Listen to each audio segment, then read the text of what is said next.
Hello, welcome to the audiobook of my Yu-Gi-Oh! 5Ds fanfic, Crimson Star Priestess. If you are enjoying this series, make sure to leave a like, comment and subscribe to my channel for updates. The link to the fanfic and my Discord server are in the description below. I do not own any Yu-Gi-Oh! 5Ds characters. I only own my original characters.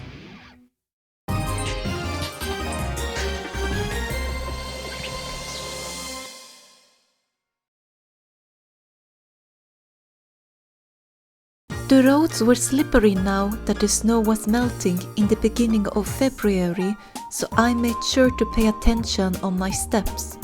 I didn't want to slip and hurt myself or get drenched and catch a cold.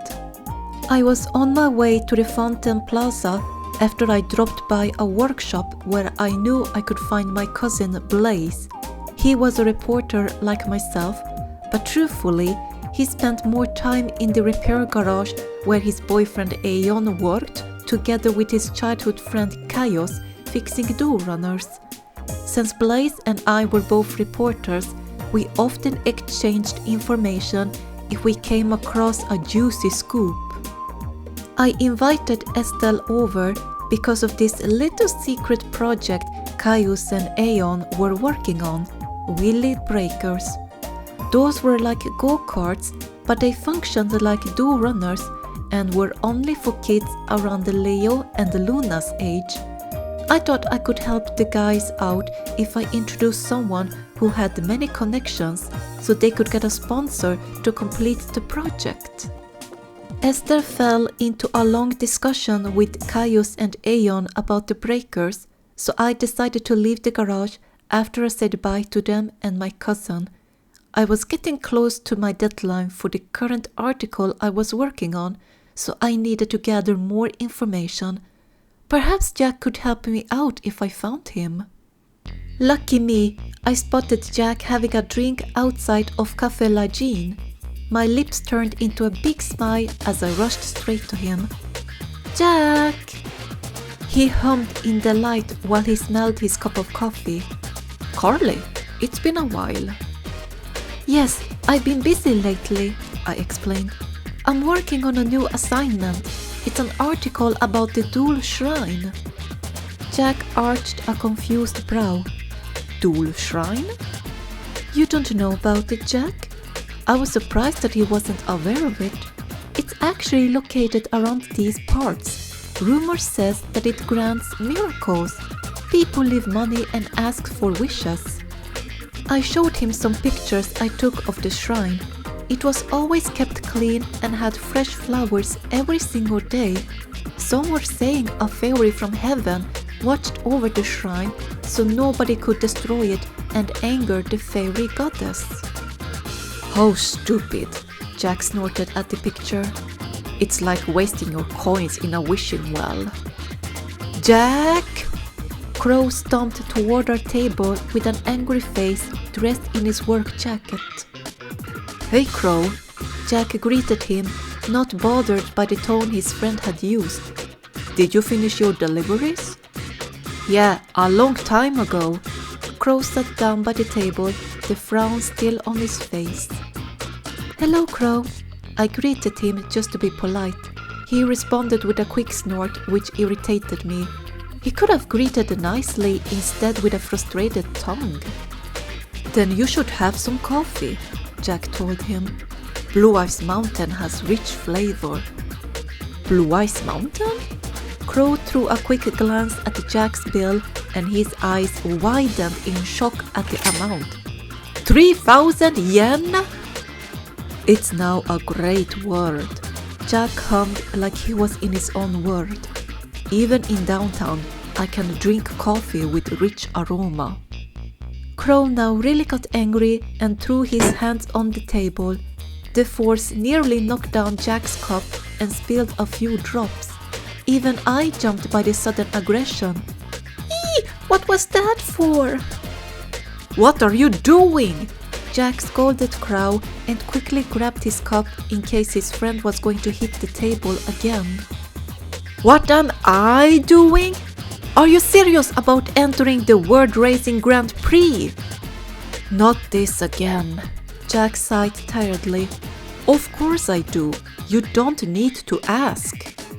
Then why don't you do a little work? Crow said.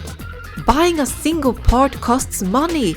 That's why Yusei earns money by making repairs and I deliver packages on my Do-Runner. I know that, Jack retorted. But it's not my fault that there aren't any jobs that suit me. Jobs that suits you? I didn't like the tension between them. I didn't want this to escalate into a fist fight. Please calm down. You be quiet, Crow growled at me. I jumped again and pulled my chair a little closer to Jack. I think I understood the situation. Yusei and Crow were the only ones making money, so they could have the funds for their team in the upcoming Grand Prix. And Jack was doing nothing to contribute except wasting money. While I did have feelings for Jack, he could act quite selfish and not think of the consequences. Perhaps he needed some sort of help to start working somewhere. He could help me at my job, but my boss wouldn't really want to pay money for another employee. Look at Marco, Crow said, pointing at a young boy in his early teens pulling a cart up to the cafe. He's completely different from you. He works from day to night in order to take care of his family. You should follow his example, Jack. Jack shrugged with a frown. Who do you think I am? Don't compare me to that kid. You don't have a job because of that attitude, Crow retorted. You keep bragging that you're Jack Atlas. It's a new era. No one remembers you anymore. How could he say something so sensitive? Jack made a face like that was the final straw. Crow, you've gone too far, I defended Jack. If that frustrates you, then earn some money, Crow told my crush, not listening to me. If it wasn't for us, you couldn't even eat or drink that blue ice coffee. Fine, Jack slammed down the empty cup on the table. If that's what you say, I'll show you. I'll dump tons of money in front of you. He dumped the money for the coffee next to the bill and stomped off. Jack, I called after him, but he never once turned back. Once he had something set on his mind, nobody could pull him out of it. I secretly followed Jack from job to job throughout the plaza. His work lasted just an hour, if not even less at each place. First a restaurant, then a bookshop, and even a laundry place. I wanted to help him, but I knew Jack wouldn't appreciate it. My worries turned to a little annoyance that he was so full of himself and couldn't be humble for once. That was his problem. He couldn't let go of his pride, and he thought he was a big shot and everything and everyone around him were supposed to follow his rules. I couldn't help but compare myself to him. I was a whole lot more experienced because I worked so hard to keep my job at the newspaper, even though I didn't like it because of my stupid boss and he often threatened to fire me, but I wanted to follow my passion. A couple of days later, Jack still had no luck keeping a job after looking for work at almost every available shop in the area. I was still hiding from him, so he couldn't see me under the bridge where I was cooking some fish for dinner on a brazier. I fanned the aromatic smoke, hoping I could bring him to me and we could have a romantic dinner under the starry sky. I held back my happy shriek when I heard footsteps coming from the bridge. He's coming! Where are my plates? I swiftly dropped the fish on one plate each and prepared chopsticks and a small flask of soy sauce. When I was done, I realized Jack hadn't come to me at all. He had left the bridge for whatever reason. I left everything behind and ran after him, wanting to find out what had grabbed his attention. I hid in every corner so he wouldn't see I was following him. He rounded a corner and walked to the last place I expected him to go, especially after how he had frowned at my article. The door shrine? Why is he going there? I panicked as a horrible thought came across my mind. Is he going to steal the money offerings? Jack, you can't do that! I rushed into the park to stop him from becoming a petty thief and anger the goddess protecting the shrine. I didn't see properly in the dark, so I ended up running into him. Jack grabbed me and pulled me into the shadows of the trees, one of his hands covering my mouth so I wouldn't scream. Be quiet, Jack told me in a stoic voice. I nodded rapidly and breathed in relief after he removed his hand from my mouth. At first, I thought he had pulled me aside to confess his feelings for me, but those thoughts perished right away. He must have had a reason as of why we had to be quiet. Jack, what's going on? I got my answer when I realized we weren't alone in the tiny park. Marco, the same boy I saw back at Café La Jean, was standing in front of the door shrine. He stared intensely at the sculpture of a goddess for a quiet moment. He then grabbed a deck of cards and put them on the offering box. Those are Duel Monsters cards, Jack realized. Marco intertwined his hands and lowered his head for a prayer.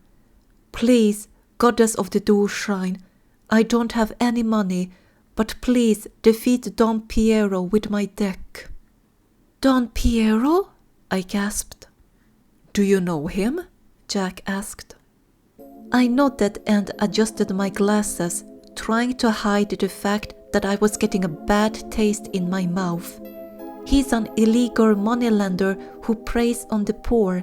After lending money, he makes them sign a fake contract that takes all of their possessions. He must have also tricked that child and his family. A young boy rushed into the park right up to Marco. Big brother! Miguel! Marco gasped. What are you doing out here so late? Brother, that deck! The little brother gasped at the sight of his big brother's cards on top of the offering box. It's fine. This is to beat him, Marco reassured Miguel. His little brother wasn't buying the excuse. But if you don't have that deck, you can't duel. You said that you'll ride a duel runner Sunday and enter a duel tournament. Marco looked upset hearing Miguel remind him of his dream, but he did a good job holding his feelings back. Of course I want to enter. When Satellite and the city were connected, I thought the world would change. I thought poor people like us would be able to duel. I really thought that would happen. But nothing changed. Poor people like us shouldn't be allowed to dream. I heard a soft gasp coming from Jack. He must have been reminded of his own childhood when he was living in Satellite with dreams that were impossible to achieve at the time.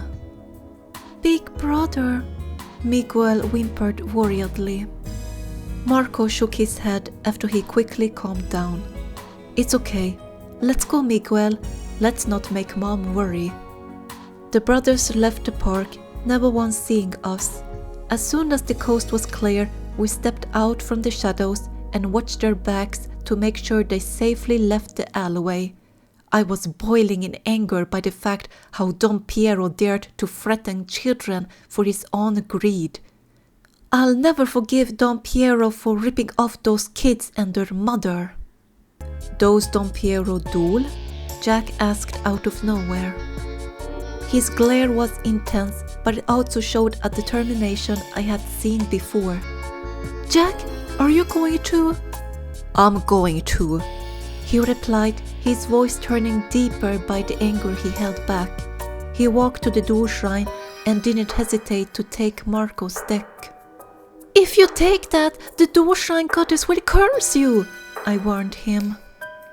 If there really is a goddess, then she's telling me to use this deck to defeat Don Piero. Jack spoke back while he went through the cards.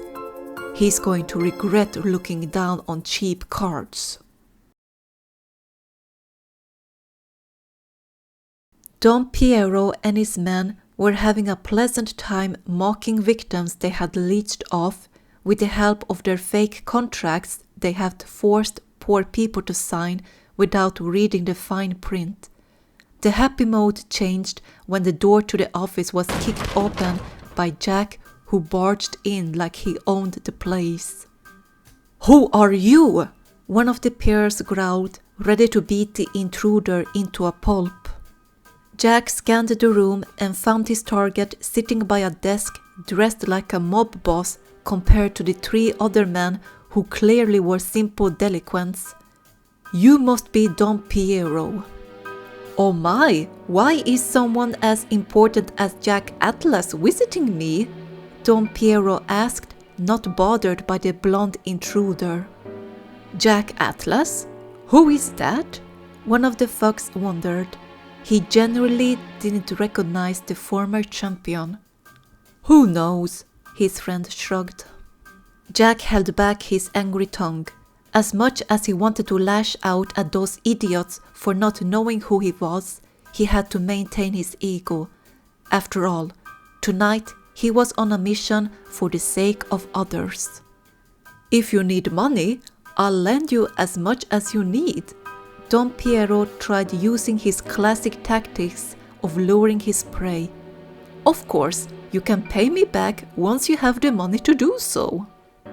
"I'll never borrow from you," Jack growled back. He spotted some documents in one of the thugs' hands. "I'm here for those contracts." "Contracts?" Don Piero felt his brow twitch in confusion. Why would the former champion want his precious contracts? Surely he didn't know he swindled poor people from their valuable possessions. "Duel me," Jack demanded. "If you win, I'll give you whatever you want, but if I win, you'll give me all those contracts." "Do you know how much those contracts are worth?" Don Piero retorted. "Even if you want them, you have nothing of value to offer me. Your title as the former king is worth nothing." That was another straw that hit Jack's pride, and the loan shark knew it was one of his weaknesses. "But you made an effort to come here. How's this? If I win, I get your Red Dragon Archfiend." "Red Dragon Archfiend?" Jack said in a fake, surprised voice. After hearing about Don Piero's greed, it was obvious he only wanted things that had great value.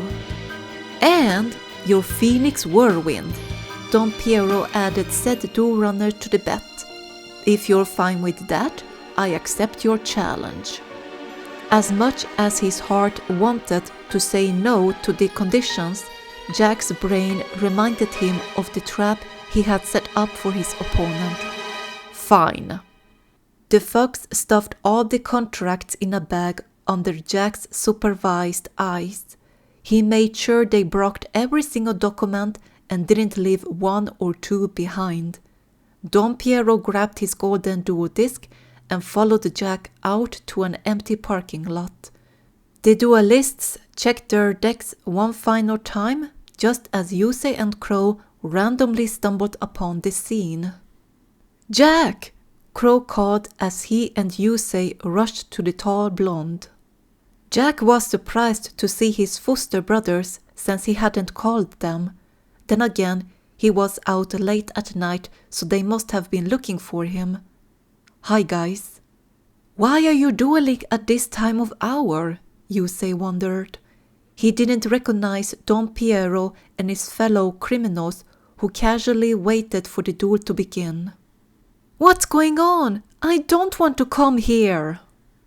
Carly had gone to get Marco at Jack's request so he could witness Don Piero's demise with the cards he had offered to the duel shrine. "Good job, Carly," the blonde signer nodded. Marco recognized the trio. He spotted Jack's duel disc and turned to see who the opponent was. His jaw dropped when he saw the greedy goblin, the man who had ridiculed his cheap cards. "Don Piero!" Don Piero chuckled while he stroked his mustache. "You understand that if I win, I'll get Red Dragon Archfiend and Phoenix Whirlwind.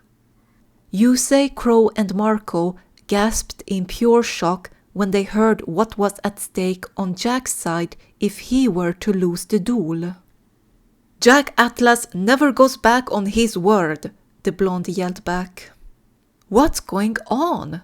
Yusei asked, confused about the circumstances. "Why is he risking his most valuable stuff?" Crow wondered. "Jack challenged Don Piero to get the contracts," Carly explained. Marco gasped in terror when he learned the truth.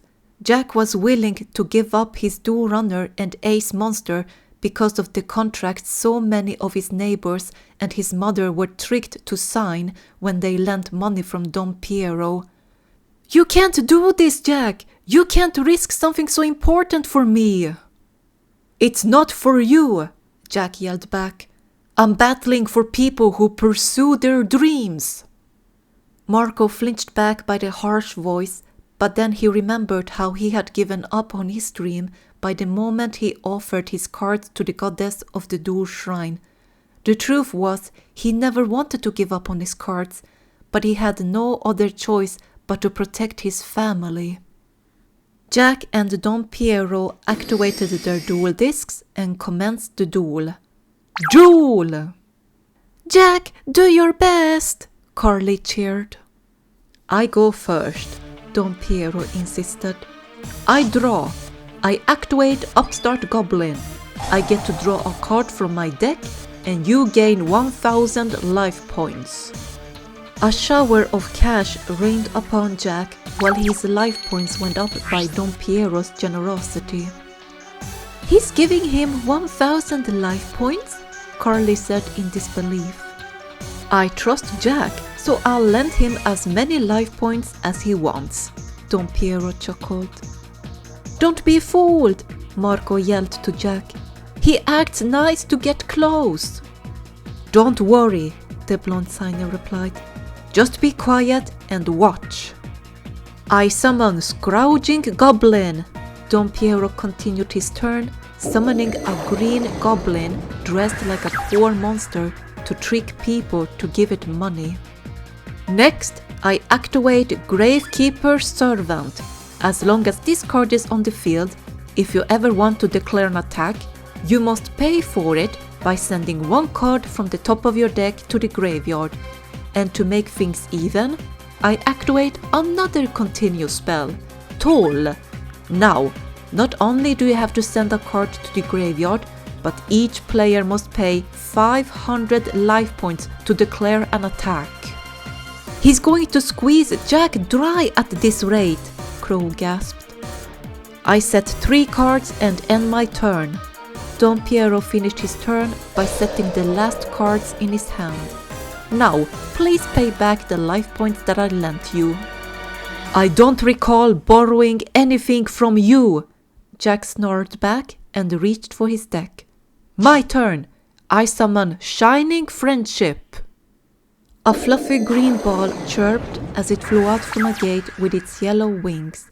Its large blue eyes stared at the poor goblin, ignoring its pitiful state. Marco gasped lightly at the sight of the monster. "I had one like that before."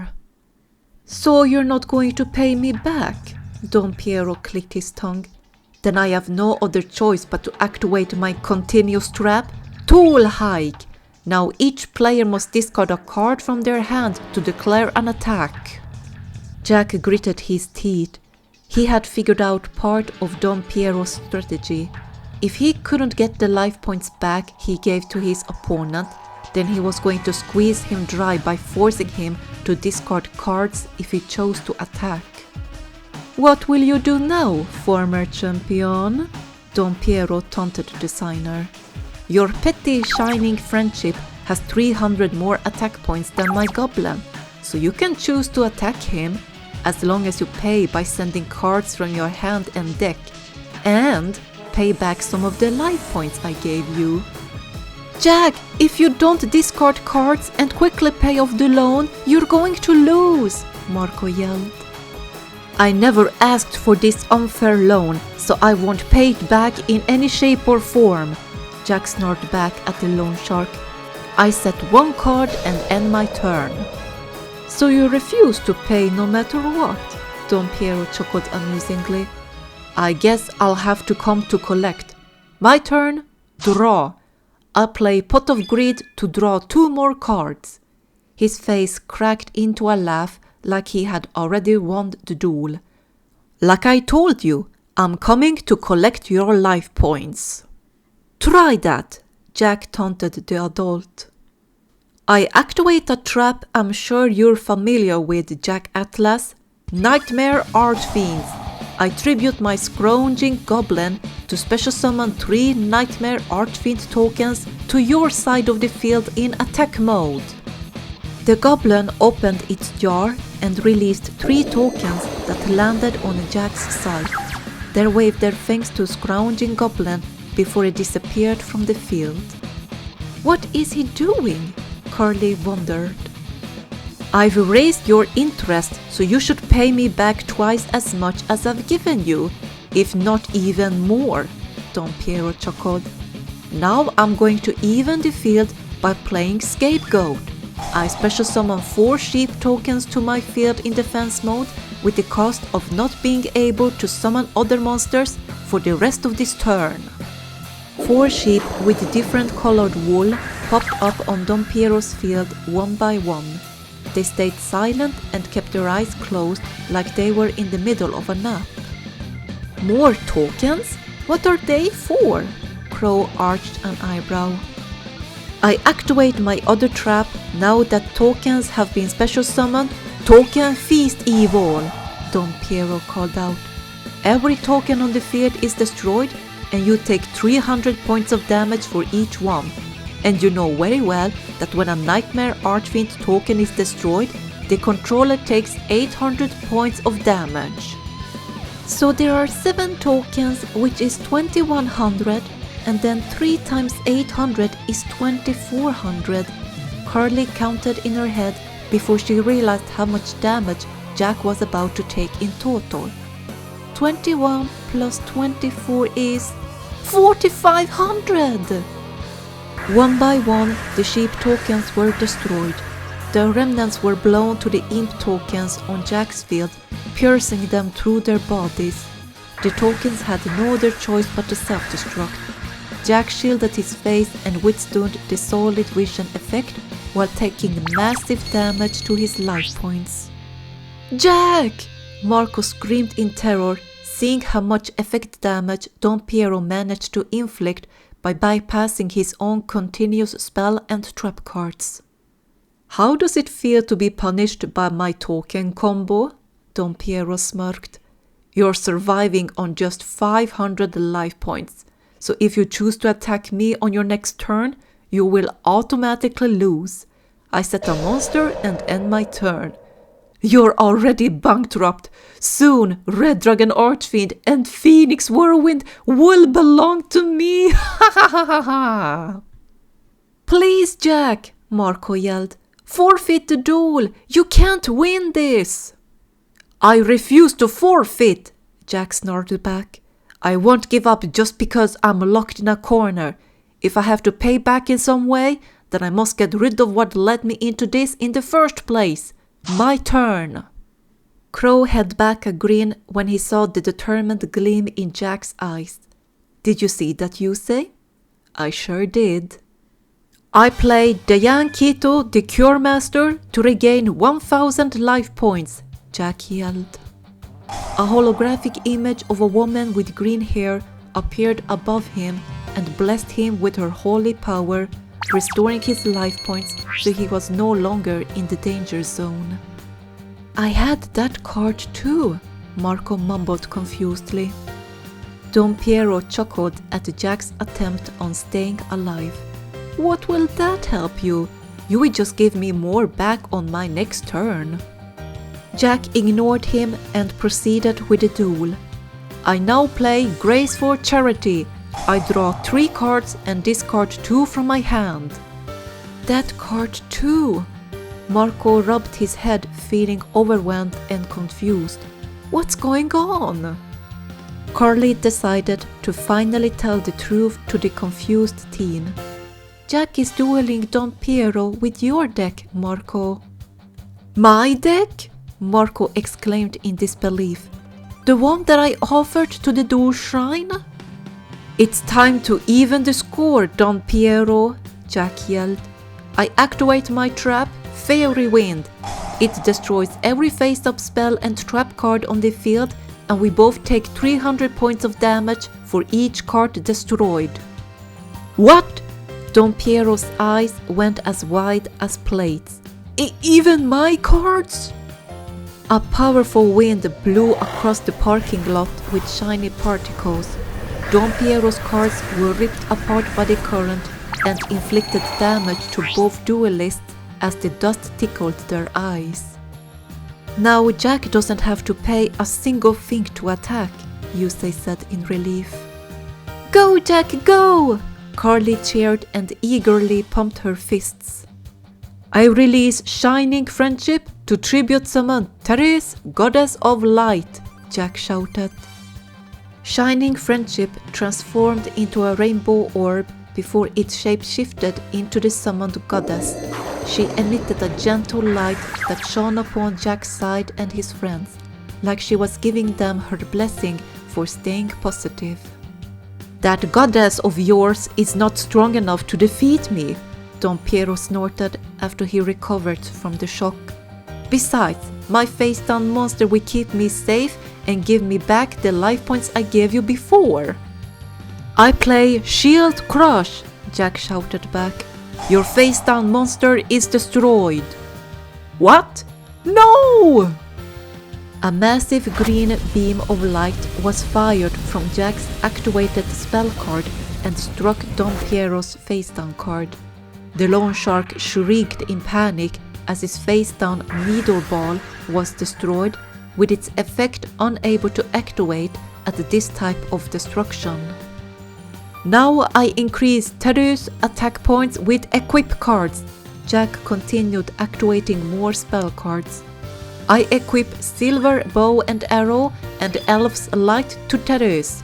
The bow increases her attack and defense points with 300, and Elf's Light gives her 400 attack points and decreases her defense by 200. Therese grabbed the silver bow that was summoned to her, together with an arrow glowing in golden light thanks to Elf's Light. She loaded the bow and aimed the arrow straight at the loan shark, ready to punish the evil. Don Piero's face paled at the sight of the powerful goddess levitating in the sky. 3,100 attack points?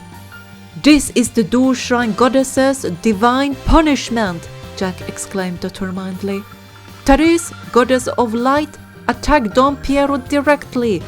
Arrow of Justice! Therese fired the arrow at Don Piero, piercing through his heart to get rid of the ominous cloud within him.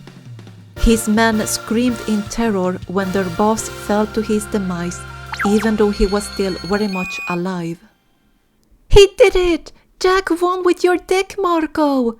Carly cheered happily and hugged the flabbergasted boy. Don Piero felt sore in his whole body when he got up, shaking in disbelief at the outcome. Impossible! I lost to a goddess? Jack stumped confidently toward the loan shark. As promised, give me the contracts. Before somebody could say a word, sirens filled the street as cars from Sector Security approached the parking lot. Sector Security? Crow said in surprise. A neighbor must have called them because of the disturbance, Yusei replied. Don Piero panicked and ran away with his men. There was no way he wanted to get involved with the law enforcement. Jack threw a card at the back of the smaller man's head with enough strength to make him drop the bag with the documents he had come to collect. Sector Security drove after the bad guys while a runner parked next to the group. You okay, kids? Hey, Trudge! Glad to see you're up and about, Crow grinned relieved to see a familiar face. "Yeah, I just returned to work after recovering from that crash," Trudge nodded before he got off his runner. "What are you and security doing here?" Yusei wondered. "Because of two reasons," Trudge replied. "A call for a disturbance and an arrest warrant for Don Piero." Carly felt her scoop sensors tingling. "You finally have evidence against him?" "Yes, and with this?" Trudge walked over to the abandoned bag and picked it up. "We can now lock up Don Piero for money laundering. We're going to squeeze him dry by forcing him to pay back the money he stole from his victims." The group went back to the garage where Trudge took their testimonies and asked Marco a few questions about his altercation with Don Piero.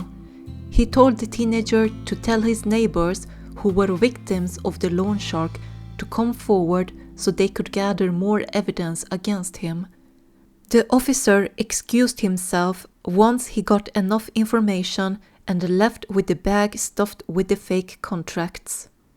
Marco was still worried because there was a tiny part of him that whispered he shouldn't raise his hopes high. His neighbors had called security on multiple occasions to report Don Piero. While officers had been sent out to confront the loan shark, Don Piero always managed to slip through their fingers. "Don't worry," Jack snapped the boy out of his thoughts. "You can trust in Trudge. Now you and the other victims don't have to pay the unfair loans." "Thank you, Jack," Marco mumbled. Jack pulled Marco's deck out of his pocket and held it out to him. "I'll give this back to you." The young teenager was reluctant to take his deck back. Even though he had watched Jack handle his weak deck super well and defeated Don Piero, he didn't feel like he was deserving of dreaming to become a professional duelist in the future. "But even if I have that..." "The winds of society are cold," Jack spoke from his own experience. "There are times when you'll feel like you'll break, but never lose your dream. If you never give up, your dream will come true, just like how your Tetis defeated Don Piero." Marco was aware of Jack's past. He came from satellite just like him and his tiny family. Jack had a bright career last year and lost his title as King of Games, so he had to start from the very beginning again, just like everyone else who moved from the garbage island to the city for a better future. Jack gave Marco a promise so he would get motivated to continue doing his best. "I'll wait for the day when we can have a turbo duel." "Okay," Marco smiled. He felt much better in his soul, so he took his cards back. "Good for you," Carly commented, happy for the boy. Jack smiled like a proud big brother at Marco. "Seeing how hard you work for your family, I realized I need to work much harder for our team for World Racing Grand Prix, so I'll try looking for a job one more time. And I'll do my best writing the best article about the Dual Shrine. Now it's confirmed it can perform miracles." Carly adjusted her glasses, a smirk pasted on her lips. "And I've got a juicy scoop about Don Piero and his ill deeds." "You better write that I, Jack Atlas, defeated Don Piero with another person's deck and that the deck with many weak cards defeated him," Jack told the reporter. "Nobody should ever underestimate weak cards. They are just as strong as rare cards." "I will highlight that part," Carly nodded eagerly. Yusei and Crow were silent the whole time watching the interaction. They were both proud to see that while Jack may have a proud personality, he still had the kind heart to fight for others. "I hope he really has a change of heart after that speech," Crow said. Yusei nodded. "I hope so too." Don Piero was caught and convicted after many of his victims stepped forward and gave their statements when they were called to court. The loan shark got thrown to jail with his minions, and his many bank accounts were seized by security. The money and valuable items were given back to everyone who signed the fake contracts, and the victims got compensated if some of their things were already sold or had damage. As for Jack, he actually managed to get a job at Café La Jean without getting fired within the first hour. Crow had a hard time believing it at first, but then he and Yusei saw how hard their childhood friend was working, and actually working without complaining too much. The female waiter Stephanie was one of Jack's many fans, so she was thrilled to work together with her crush.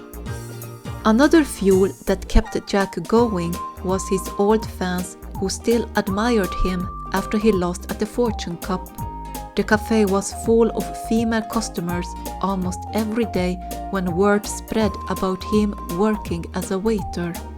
Many swooned at his handsome attire and asked him to take pictures with them for some fan service, and they left large amount of tips. Stephanie didn't like the fact that so many of his fans showed up, especially Carly and Mina, who knew him on a personal level, but she tolerated them for the sake of keeping her job. The cafe owner didn't mind the fan service as long as the fans didn't bother other customers. Business started booming thanks to the blonde's presence. Crow realized his remark from the other day had been far from the truth. Well, I guess I was wrong when I said people don't remember him. Yusei chuckled. His aura is unique. That's what attracts people to him. The redhead sighed in defeat. You don't say.